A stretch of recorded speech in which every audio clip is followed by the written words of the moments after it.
Okay. Okay, well, good morning, everyone. My name is Sarah Bloomfield. I'm a lecturer here at the Open University. I played a very small part in the organising committee of this conference, which has enabled me to have the opportunity to chair this session, which I'm absolutely delighted with. I'm really honoured to be able to introduce Professor Jean Hartley, who is the keynote speaker for this session. Before I do, however, I just want to remind everyone the format for these sessions. The idea is an hour session. So the idea is that Jean will talk for about half an hour, and then we'll use the remainder of the time for questions and answers. So if you do have any questions, or when you think of some questions, please could you just use the Q&A button at the bottom of your Zoom screen. It won't disrupt Jean at all, but it means that there are questions ready to go when she's finished, and we can maximise the amount of time with Jean answering the questions at the end. So as I said, I'm delighted to introduce Professor Jean Hartley, and I'm delighted she's agreed to give this keynote address this morning. She's got two roles here at the Open University. She's both the Professor of Public Leadership here at the Open University, but also the Academic Director for the Centre for Policing, Research and Learning. For those who don't know, the Open University Centre for Policing, Research and Learning is the university's collaboration with 24 UK police forces or agencies, which is about 2/3 of the UK policing workforce. And the centre's aim is to create and use knowledge to improve policing for the public good. Jean is a leading voice in public leadership research. She researches and teaches in the field of public leadership and management across a range of public services, including police, but also local government, health, prisons and civil service. She's written 7 books and numerous articles on leadership, innovation and governance and public services, organisation change and public value. And just to say also, in 2009, Jean was awarded the British Academy of Management Medal for outstanding research. And in 2020, she was awarded the Lifetime Achievement Award from the International Research Society on Public Management. So an amazing speaker to have this morning. So without further ado, I'm going to hand over to Jean for her keynote address titled Rebooting Leadership Through Public Innovation. Thank you very much, Jean. Great, thank you very much, and thank you for inviting me to do a keynote at this conference, at this really exciting conference where I think there's a lot of new ideas about leadership to improve society, and that's going to be my focus this morning, bringing together 2 different strands of my work around leadership and also around public innovation, and some of it will draw on a book that I'm currently writing about public innovation. So, rebooting leadership through public innovation. I'm going to look at 3 questions, and I hope we can follow these up in the Q&A. First of all, what do we mean by public innovation, and how can it be used to address complex and contested societal challenges of the type that we've been hearing about throughout this conference? And what kinds of leadership shape those public innovations? And what are the implications for the theory and practice of rebooting leadership? So I'm going to spend most time on the first 2. What do we mean by public innovation, and what does that say about leadership? And then come to some broader implications. Now, we're in a period, a number of people have spoken of this, about really seismic changes and very foundational challenges. I'm not going to go through these. They've actually already been very well covered by Grace Blakely in her opening keynote, by Bridget Carroll, and referred to by many other people as well. But just to say, I guess, that this is multiple changes on multiple fronts in very complex systems. And it's interesting to reflect on the work of Thomas Wren, who wrote the book Reinventing Leadership, that it's often at times of great stress and change in society that our concepts and our practices of leadership change. So I guess that's worth bearing in mind. Now, this arguments are sometimes made for the role of public innovation in addressing really dynamic societal challenges. It's often proposed by public policymakers and leaders as essential or critical or necessary to address change in organizations and in society. And these are some of the kind of arguments that are made, that innovation can meet new and emerging needs in society. You need innovation in order to change. Innovate or die is a very popular aphorism for the private sector. There's the idea it might create more efficient or more effective services, and also improve the legitimacy of government and of public services. So it has attraction as a silver bullet. After all, you know, we're all a bit attracted sometimes perhaps to things that are shiny, new and different, and we can leave behind the things that are outdated or not modern. But we need to take a really critical approach to thinking about innovation. Politan Hooper described innovation as a magic concept, meaning that it was one of those words that was used to both explain and be an answer to everything. We might notice that leadership is a concept rather similar in some ways. Owain and Nella might call this an empty signifier. So we really do need to be very careful in thinking about innovation. And a number of writers have raised some questions. Stephen Osborne saying, is it the word that would be king because it's sprinkled around all sorts of policy documents and practice documents in organizations? Way back in 1997, Bob Bain raised the question about whether it was policy chic. And the recent book by the Norwegian Christensen talks about innovation as organizational myth. It's a kind of fashion. And so we need to be a bit careful. Is this just an aerosol word that you spray it on tired, sweaty underarms of organizations in order to freshen them up? So I'm going to be looking at innovation in a critical way, but also thinking about how we can use it to address societal challenges. I'm going to look at some myth busting, first of all, to try and help us understand innovation. And forgive me if you're already familiar with this, but I think we have quite a wide-ranging audience. So let me just look at these. So the first idea is that public organizations are no good at innovation because they're bureaucratic, they're stuck in their ways. The assumption sometimes is that you need market competition in order to create innovation. And that comes from economists like Schumpeter and others. And the saying, the thought goes that if you don't have market competition, therefore public organizations obviously can't be good at innovation. But that's a bit of a myth,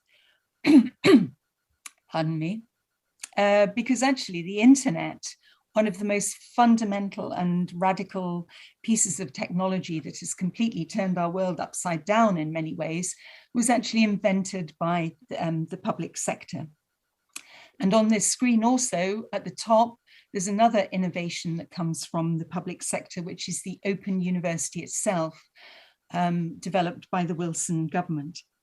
So there are plenty of innovations that happen in public organizations. And it's clear that markets aren't the only source of, the only driver, if you like, of innovation. And there's many other innovations that we could cite. Many features of smartphones that we use all the time were developed by the public sector. So GPS, touchscreen, microchip, voice recognition, all come out of funding and innovation by the military and by other public organizations. If you want to read more about it, then Mariana Mazzucato is particularly good on this, on the idea of the entrepreneurial state. Now, a second myth is that innovations have to be as large as the internet or the Open University to be counted as innovations. But most scholars would say that innovations involve step change, some kind of disruption to practice or to mindset. And they can be quite small scale, not just huge and radical. And I think this is really important when we're thinking about leadership. I came to this view when I was doing some work in Nottinghamshire County Council, and I was taken out one day by a highways engineer who showed me a zebra crossing and said, look at our amazing innovation. And I looked at it and I couldn't see any change from an ordinary zebra crossing because the angle was about, I don't know, 5 degrees off the perpendicular. But as he explained it, he said, well, actually what we've done here is instead of just following engineering rules and regulations about highways, we've decided to follow behavioral science and notice that people often don't cross the road in a perpendicular way. So we've angled it slightly in order to reflect the way that people walk in practice. Now that to me is really an innovation because it's a step change in thinking and moving away from just engineering principles to behavioral principles. And there are many other examples that we could give. What this also shows is that some aspects of innovation are inevitably subjective. What was a really important innovation for the engineer, I hardly noticed initially. And I think this has implications for rebooting as well, because we should be looking not just for radical transformational changes, but the small changes that can really make a difference. It also means that innovation leadership may be led by an individual or a small team, as well as large organizations. Another myth to bust is that public innovation isn't compatible with bureaucracy. There's sometimes the assumption, a bit like this cartoon, that bureaucracy really boxes people in and they're unable to be innovative. But actually the literature, quite initially, perhaps surprisingly, says that large and bureaucratic organizations tend to be better at innovation. They've got more organizational slack, and when they do have innovative ideas, they're able to sustain them. Whereas smaller organizations and those that are more ad hocracies are often very good at ideas, but often can't implement them. So again, I think this is something to think about in relation to leadership. I can't count, this should be Mythbuster 4, which is that innovation, success and improvement go together. They don't necessarily at all, although some of the rhetoric about innovation puts these two together, innovation and improvement, as though it's a single word. But actually they can be very different, and a large number of innovations fail, and innovation is rather, can be different. And there can be a dark side to innovation as well. Albert Meyer and his colleague have talked about innovations which are undertaken by public organizations, but which create low public value. In other words, they're not that beneficial for society, and they have low public control.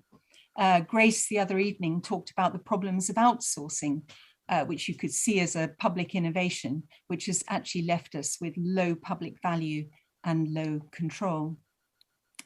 Some time ago, I produced a 2x2 grid. I work in a business school, so you have to, one of our performance targets is at least one a year. And looking at different relationships between innovation and improvement. So you can have organizations that have neither innovation nor improvement. They may be so attuned to their environment that there's no space for innovation, or it's not worth doing, no space for improvement. And that's either a highly stable environment, which is, given the society we live in, is just completely implausible, really. But at least conceptually, it is appropriate to think about, do we need innovation or do we not? And the other is organizational inertia. It's also possible to have improvement without innovation. And there are a number of improvement methodologies about trying to do things better, but not necessarily about doing them differently. Thirdly, we can have innovation, but no improvement. And this can happen in a range of circumstances where there's perhaps increased choices, but they don't actually help the society, or not desired by public service users, or often you get a dip in performance when a new innovation comes into an organization. And only finally do you get a part of this quadrant, this 2x2 box, where there's both innovation and improvement. So I think we've got to be very skeptical of the idea of innovations automatically creating improvement. And this is, if you like, a conceptual framework for thinking about the relationship or not between innovation and improvement. But it's made more complicated because, in fact, things are often very dynamic and things change. So we have some innovation failures, which later became successes. These are all from the private sector: Post-it notes, Viagra, and transistors, which initially were going to be thrown on the scrap heap, but later became highly successful innovations. And also we can have some innovations which start a success, but change over time. So deck access housing, Quarry Hill Flats there in Leeds, initially hailed as a great innovation to get people out of slums, but later found to be themselves highly problematic as both housing and as communities. And there's some other examples there. And of course, varied stakeholders may value innovation very differently in any case. There isn't necessarily a consensus. In fact, generally in relation to public innovation, hardly ever consensus over an innovation. So on the left is HS2, which is the UK's high-speed rail line, much vaunted by the government and said to contain a number of engineering innovations, and really hailed as fantastic by some people, but others are campaigning against the destruction of ancient woodlands and the disruption of communities and so on. So a very different evaluation of whether that's an important innovation. And on the right-hand side is the Cambridgeshire Rural Crime Action Team, which I did some research with, where rural residents were very positive about this as an innovation, and it was an innovation. I won't go into the details, whereas town dwellers and obviously criminals didn't think it was an innovation at all. So what do I mean by public innovations? Well, these are where the state is very centrally involved, and where the innovation is coming out of a need to address aspects of society rather than meeting the needs of a market. And I draw quite a lot on public value as an approach to thinking about this, coming from Mark Moore, John Bennington, and others. So public innovations aim to create a better society in some kind of way. The aim isn't primarily profits or market share or whatever. Christian Bazin calls it co-creating for a better society. And I think it's important to remember John Alford's work that public is about who benefits rather than who produces. So although a number of public innovations are produced or supported by the state, by government at different levels and public services, that actually isn't the definition of public innovation.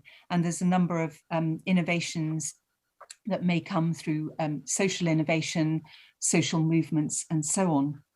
So what do we mean by public value? Well, I think three aspects are quite important here.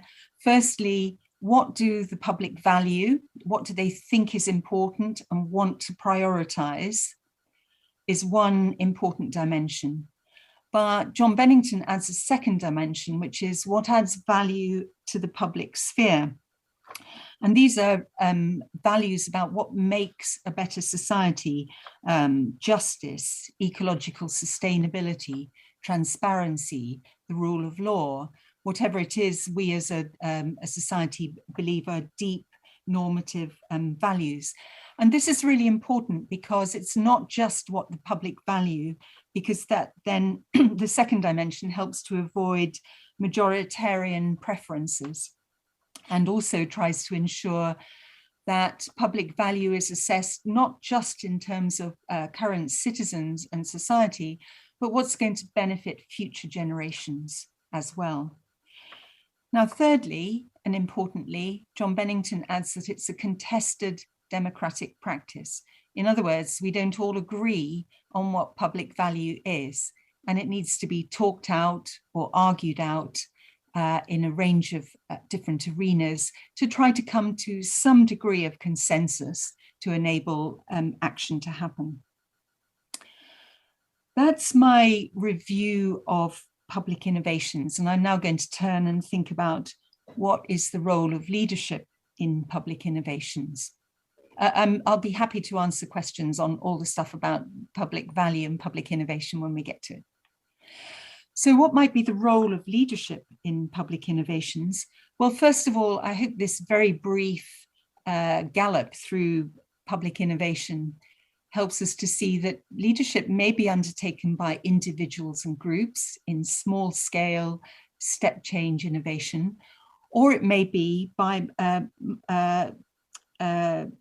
larger groups as well, where there are large scale innovations taking place. We can also think of leadership as a set of practices which are about creating, developing, adapting ideas, trialing them, piloting them, sustaining them, sharing them. And by the way, sharing innovation is a very important aspect of public innovation, which is very different in many ways from private innovation. But also sometimes the role of leadership in killing off innovations that are not working. And I'll come back to that later.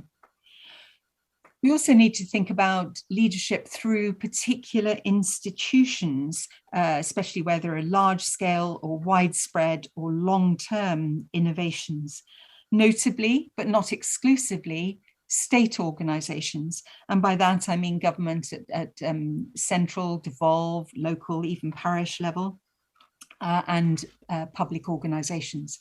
But as you'll see, there are a variety of other actors also involved sometimes in some public innovations.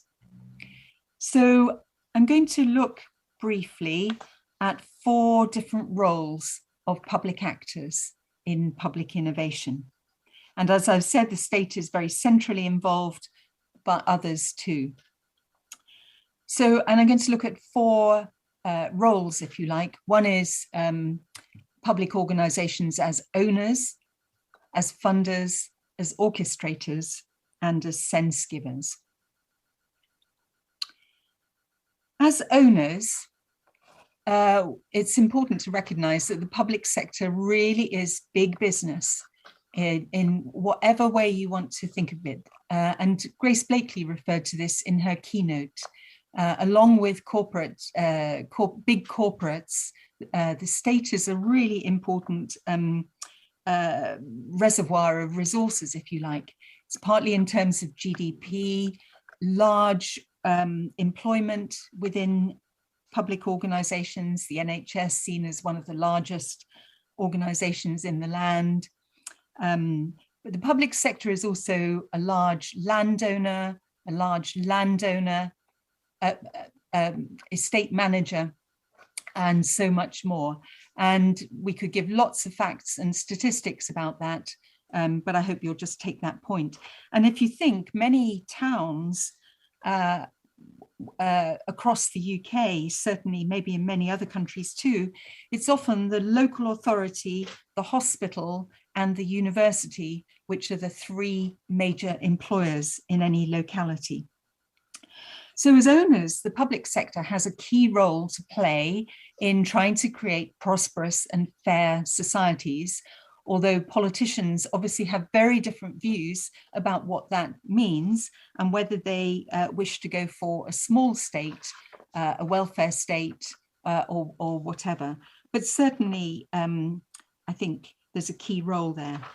And because there's so much in the way of resources, they have the ability to invest in large and long-term projects like the internet, like CERN, like vaccinations against COVID. That's a collaboration with pharma, but there's a lot of state involvement there as well. So quite a lot of it in the military, but also in other locations too. And not just at central level, but also at local government. So they're able to invest in large and long-term projects, which are probably beyond the ability of social movements and others. They can undertake blue sky innovations. And the leadership needed in this situation is, we could argue, is to identify key areas to invest, being able to create the organizational climate and the societal climate to enable good ideas to surface and be used, to be adapted, to be developed. And also to mobilize support for the innovation among stakeholders. That's often quite an important role of elected politicians. Jeff Mulgan, in his book, Big Mind, talks about how governments develop strategy and develop innovation, and argues that distributed leadership, as well as political and professional leadership, is really important in these very big blue sky innovations. He argues for the importance of collective intelligence, but also democratic assembly, so that there is an opportunity to share and explore ideas. And that includes the role of universities. Now, secondly, public organizations can act as funders. That's slightly different from the first one. They're obviously funding there, but they're actually carrying out the innovation themselves. But central government and local government often have resources to invest in the private sector, in voluntary organizations. And you see it in things like regional policies and regional innovation funds, just given an example of one piece of academic work there.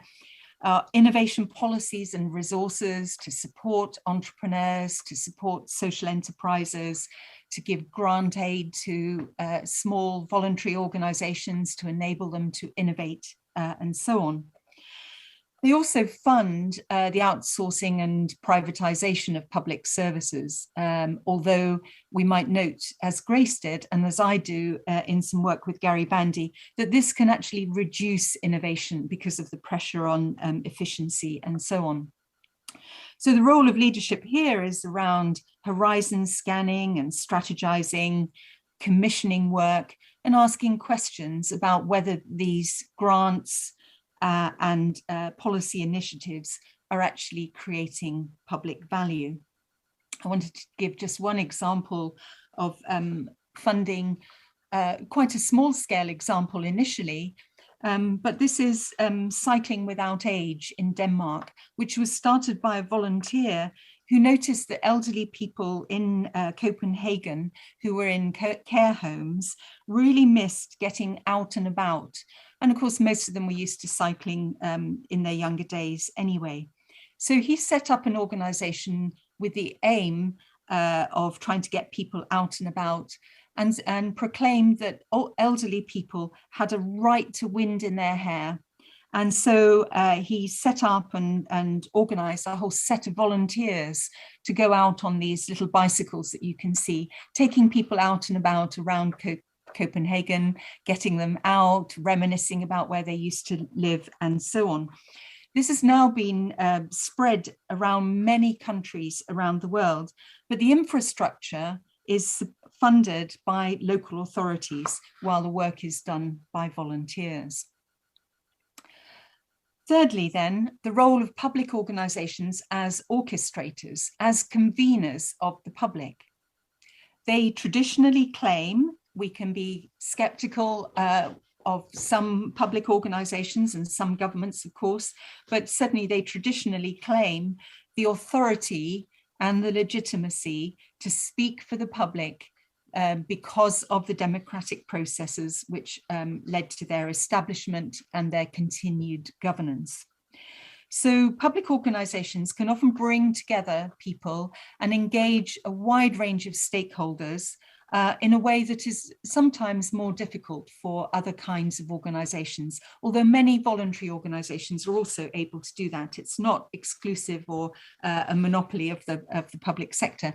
So just as an example, and you may see it as a success or a failure, but certainly the COP previously, led by government, but bringing together private businesses, campaign groups, social movements, Greta Thunberg, civil society groups, and so on, public services, in order to tackle the climate emergency. And that is the convening power of public organizations. And if they use it well, they can create the spaces, the locations to be able to do that. And it can also happen on a smaller scale. For example, in designing wards in children's hospitals, bringing together parents and children to design spaces that feel at least somewhat welcoming and warm and safe for children as children experience it. And there's many other examples as well. Eva Sørensen and Jakob Torfing have written about this in Denmark, in Gentofte. But also the example of the website in the United States called challenge.gov, which has as its strapline, help the US government solve problems large and small. And so they're inviting people to put forward ideas, perspectives, experiences, suggestions, and so on. Challenge.gov is an example, if you like, not of e-government, but of we government. And these kind of orchestration innovations involve the work of politicians in a highly interactive way. Not all of them are comfortable with that, but some are. Also leadership by public managers and professionals. Again, some are really comfortable with that, but not all are. But also trying to involve leaders and individuals in the private sector with young people, elderly people, all sorts of social movements and civil society, and so on. Now, as orchestrators, there's a lot of advantages of trying to do public innovation in a co-produced way. If you bring together many stakeholders with different perspectives and experiences and so on, it can improve all stages of the innovation. And I've listed some of those there. And we've got good data that that happens. But we also need to be a little bit careful about the problems of collaborative innovation. It can be very difficult in societies with deep internal divisions or where there's violent conflict. We have to be very careful about excluded groups and particularly the digital divide, but there are many other ways in which voices are silenced or suppressed in societies. And it can be very problematic where some groups capture collaboration for private interests. So, and some other problems too. So a number of people, including the colleagues I'm working with, we're arguing for citizen sourcing, not crowdsourcing. In other words, you don't treat all the participants as having an equal say, but you make space for all relevant stakeholders to be heard, and you listen out for the voices which aren't there, or which aren't speaking out, or which are speaking out in a quiet, timid voice. And it's recognizing that in crowdsourcing, participation alone can actually deepen inequalities rather than improve them. So it's a real job, and it's a really skilled job to be involved in orchestration. My fourth category, Jean, I don't want to interrupt at all, and I would prefer you to keep talking, but you did tell me, please tell me when I get to the end of my time. I say, I'm sure me and everybody else who are listening would prefer you to carry on speaking, but I just wanted to give you that sort of heads up, because I know you said you wanted to leave time for Q&A, but I'm within 5 minutes now, so that's fine. Okay, so the final one, well, not necessarily final, the one that I'm covering this morning is about sense giving and sense making, the role of public leaders, and here, whether they're from the public sector or whether they're from the voluntary sector, being alert to changes in society, helping to frame or craft a vision about what can be achieved. And I give some examples there coming from elected politicians. Ideally, it's the role of some of our formal political bodies, like in select committees and in councils and so on. And we use citizens' juries sometimes to address complex problems. So leadership here may be about having a sense of vision, creating a sense of urgency, a sense of direction, and so on. And hopefully it's better sense giving than this cartoon suggests. So summing up, public innovation is linked to a political context rather than a market. So political struggle amongst social groups is always going to be present. And those leaders who work for or represent public organizations have particular responsibility to try to ensure value for society. Various people may try and claim that public value is being created, but actually that needs to be looked at quite carefully. And I also want to bring in the idea of exnovation as well as innovation, which is killing off innovations which are either causing harm or no longer having value. There is a bit of a tendency in some parts of the public sector to have innovations which are doomed to success. So exnovation is a way of trying to address that. So there are lots of things for leaders to be thinking about, and to think about whether their practices fall within these kind of ways of working, if you like, ways of leading. By the way, this comes from the Department of Transport in New Zealand, and I think it's just such a lovely inspiration, really, for thinking about both public leadership and public value.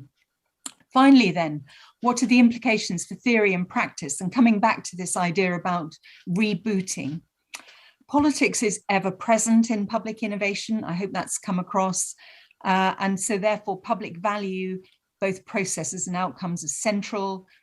There's always going to be complexity, contest, argument, and so on. And so part of the role of thinking about rebooting innovation is to be thinking about where are the arenas in which people can debate whether or not innovations are going to be or are or have been useful. So we need more in our literature and in our academic work about leadership, about thinking about leading in the in contexts of conflict and contest. In thinking about innovation, leadership may come from individuals leading very small step innovations, or at the other extreme, vast public organizations orchestrating transformational change, working with the private sector, the third sector, and so on. Government and public services are generally central to public organizations, but others are also involved. So we really need to think about ways to work in, with, or against the state. We can't ignore the state. However syndicalist we may feel, the state is always there and needs to be thought about. So is this rebooting? Well, yes and no. It seems to me that attention is needed to innovations which are large, but also small ones as well. And we shouldn't just think about innovation, we should also think about incremental improvement. So radical innovation isn't enough. So I'm afraid I'm going to sit on the fence in relation to rebooting and say, yes, rebooting would be very valuable in some areas, fundamental rethinking, but also we need to be paying attention to how we can improve certain things in incremental ways. Thank you very much. And I'm really looking forward to what kind of questions this may have generated. Brilliant. Thank you so much, Jean. I feel so bad for interrupting, but don't worry. As I was told. So thank you so much for that. And please do ask your questions using the Q&A facility at the bottom. Owen very kindly did so, and he did so early on. So hopefully your question didn't change throughout Jean's talk. But you wrote, this is super interesting. Many thanks, Jean. I wonder whether we can also think about innovations in resistance to public innovations. Maybe this becomes particularly relevant in contexts of more authoritarianism or populism. I'm personally definitely thinking in relation to resisting the UK government integration system and discourse, but understand that you may not be able to speak directly to that latter point, given your role leading Policy Research Centre. So thank you, Owen, for that question. Jean. Well, first of all, I'm very happy to speak out directly. I might be leading a policing research centre, but my job is to be an independent academic and to challenge police, not just work with them. So don't worry on that score. We have uncomfortable conversations with the police as well as very inspiring ones. You're absolutely right. I think that we need to think about innovations in resistance to public innovations as well. We can think about, for example, Greta Thunberg, Extinction Rebellion, and Extinction Rebellion, by the way, some lovely innovations about how you actually protest using poetry, song, and so on, which haven't been used for a while. Doubtless, if you go back far enough, they have been used. But anyway,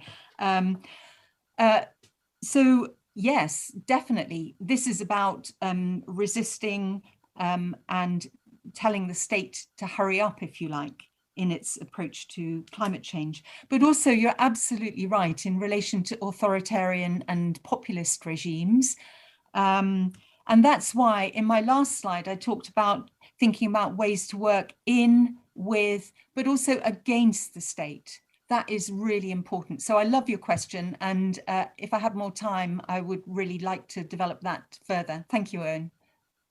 Thank you, Jean. I have one of these questions from an anonymous attendee. It says, Jean, thank you for the excellent lecture. I wonder if you could say more about citizens sourcing, especially when dealing with otherized groups such as ethnic minorities that are often scapegoated by populist leaders who blame them for all the ills in society. Yeah, the idea of citizen sourcing has come really out of the initial concepts of open source innovation and also crowdsourcing.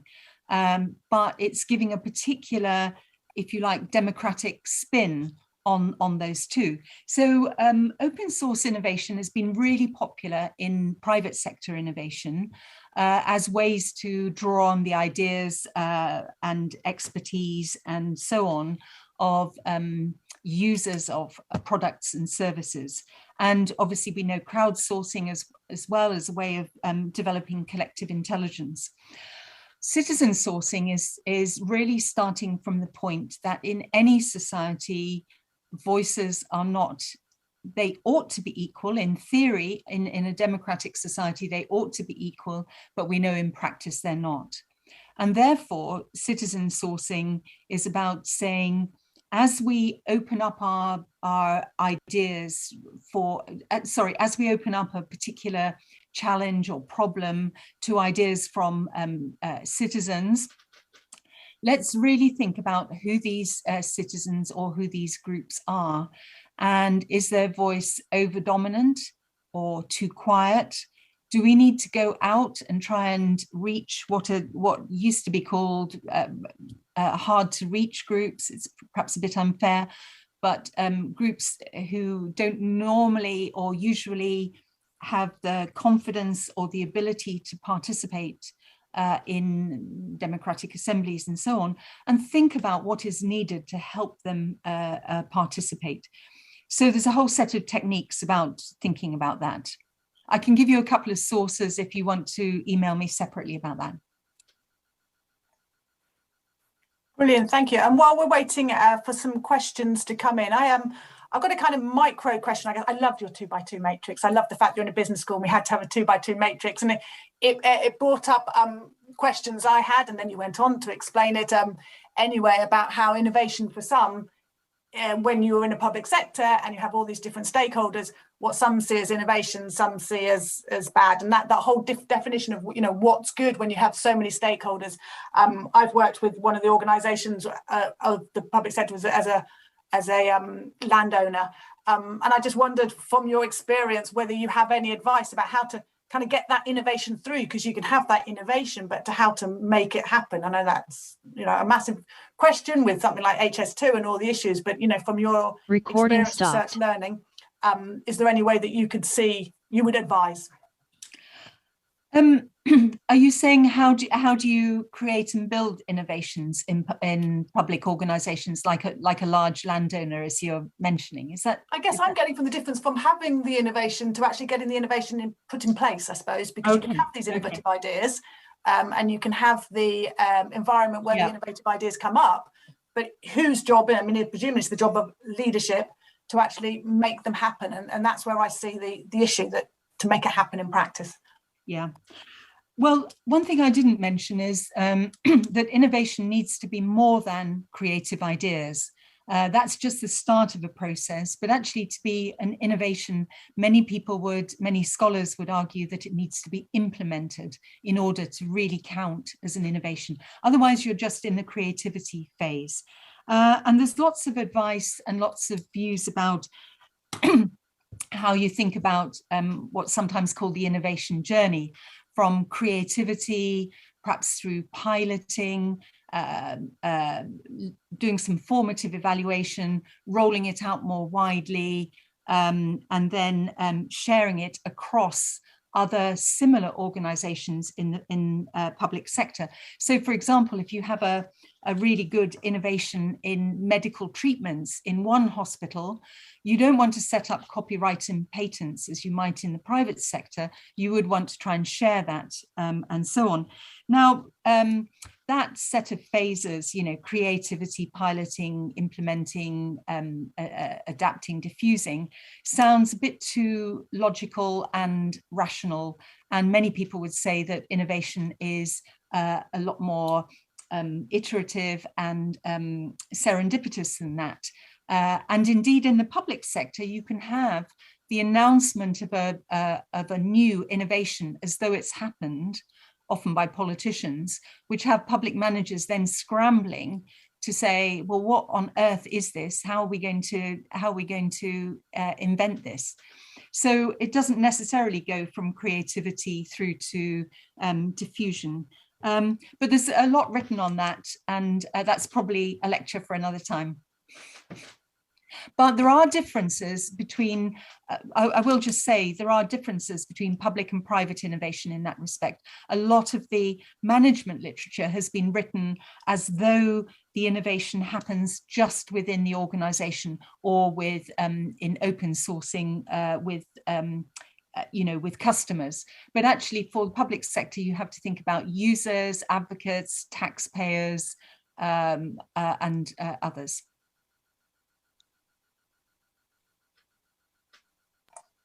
Thank you, Jean. Sorry, I was just having problems taking off my mic, put my mic back on. Owen has another question, so thank you very much. And please do keep asking questions. We've still got another sort of 10 minutes to go. Owen asks, have you got any more thoughts on specifically democratic innovations, either specifically in terms of deliberative forums or techniques or technologies, how democratic leadership can work and engage, or on how democratic practices can function within organizations? Great, thank you. Yeah, really good question, because some of my examples have mainly focused on products and services, but actually innovations in democracy, innovations in governance are also really important. So this is, I'm glad you've raised that.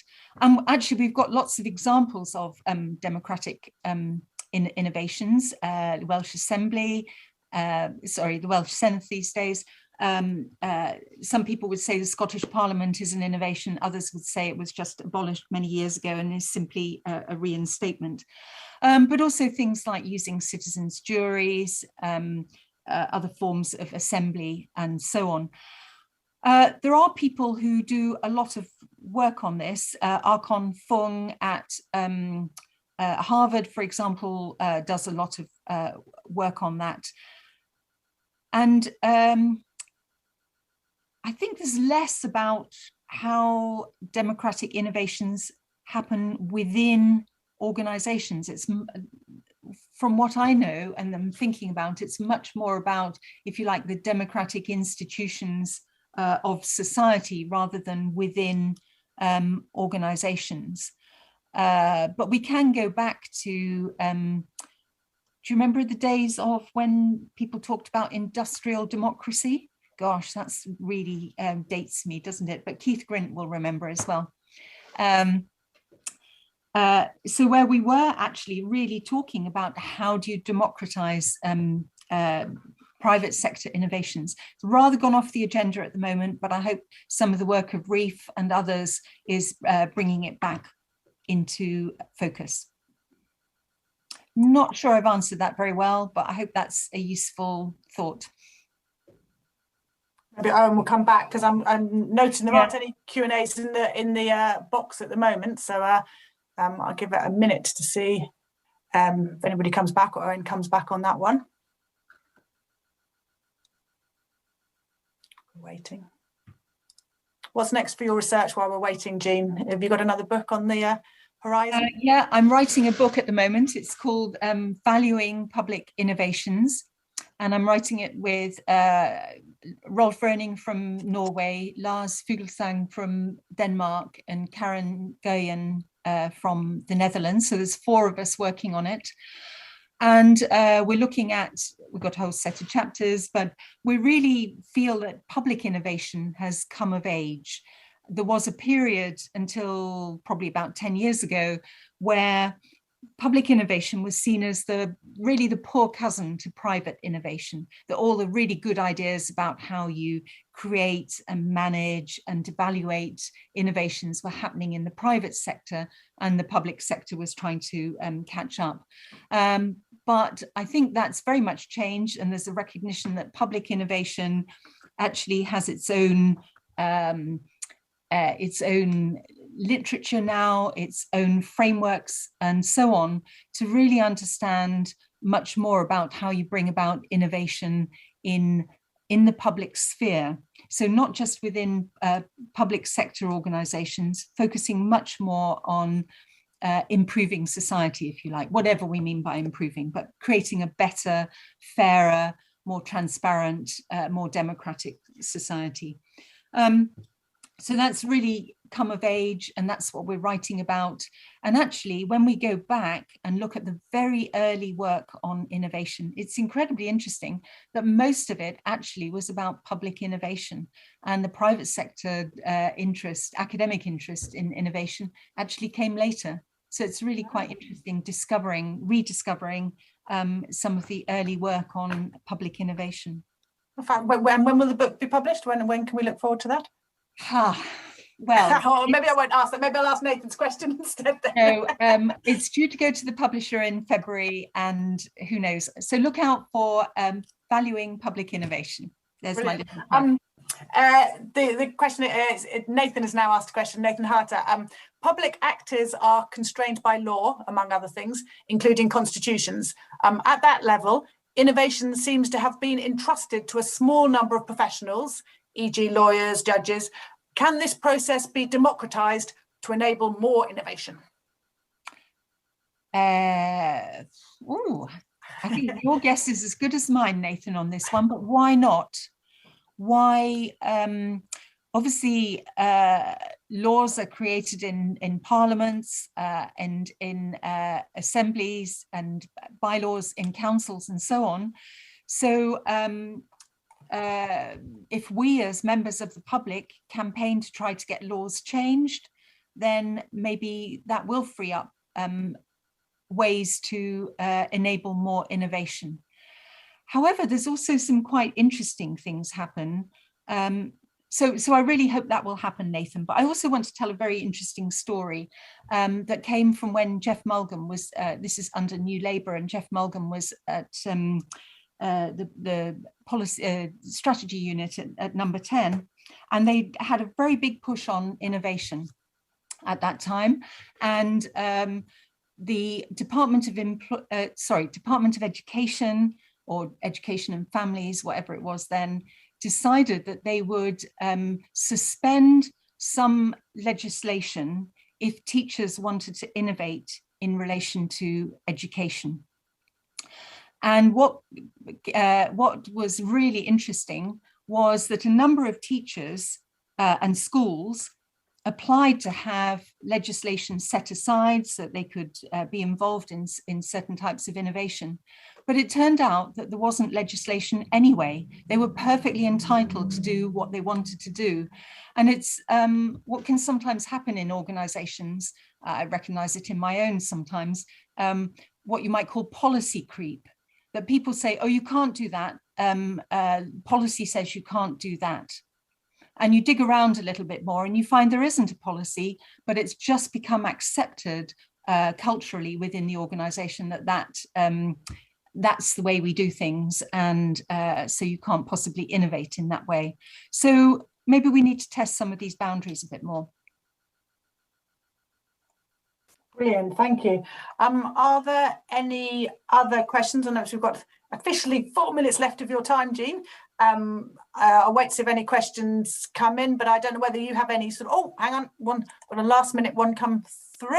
Oh, it was Nathan saying thank you very much. Very interesting. I don't know whether you want to use the last couple of minutes to round off anything, Jean, or...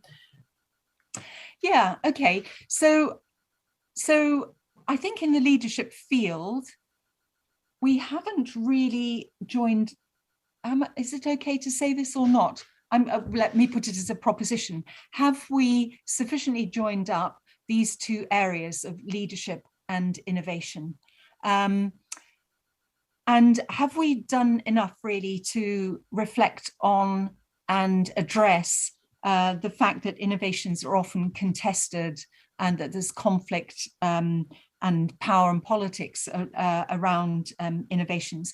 That means that when we're looking at leadership, we need to move away even more. I think a number of people already do this, but from the idea that a leader is leading a set of followers, who are all on board.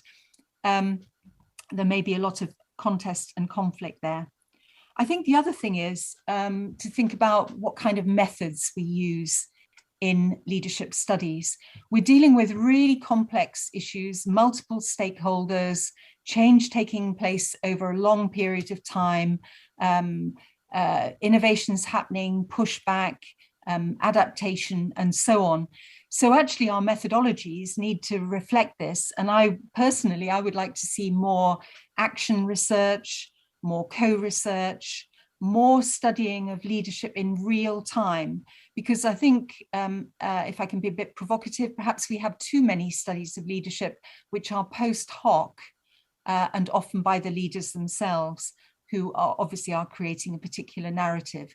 But if we can get researchers in organizations in real time doing longitudinal work, we've got some great examples of that. I don't know if Leah Tompkins is on the line, but she's done a brilliant piece of work with the Met Police, being in there all the time, not all the time, but on a regular basis, and being able to see issues and leadership issues emerge, unfold, have setbacks, and so on. There's other examples as well, but let's see if we can do more of that kind of work on leadership.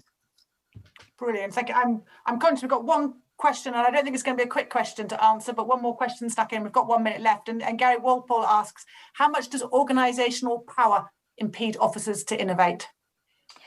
A great deal, but the really savvy officers find ways to build coalitions or to show that or to slide in an innovation under a traditional policy and then reveal it to be different and so on. One of the things I'd almost talked about but decided not to, because you're probably all bored of me talking about it, is the importance of political astuteness in public leadership as a way to deal with power, with politics, and the existence of divergent interests. So yes, savvy, politically astute officers can sometimes innovate. But let's remember, a lot of innovations do fail as well. It's not guaranteed. Brilliant, thank you. And I see Gary's put some follow-up questions or comments in the chat box, which I'm sure you two can engage with after. So Thank you so much, Jean, for a fascinating talk. Thank you very much for everybody else for engaging with the questions, but thank you, Jean, for engaging with your responses and for a really thought-provoking session. So thank you so much. For those who are at the conference, I think we now have a networking lunch followed by our last set of paper workshops from 1:30. Everybody else just joining us on Zoom, thank you very much for joining us. And again, let me finish again by saying thank you so much for Jean for this afternoon. Yeah, it is this afternoon now. Thank you very much. Okay, thank you. Bye, everybody. Bye.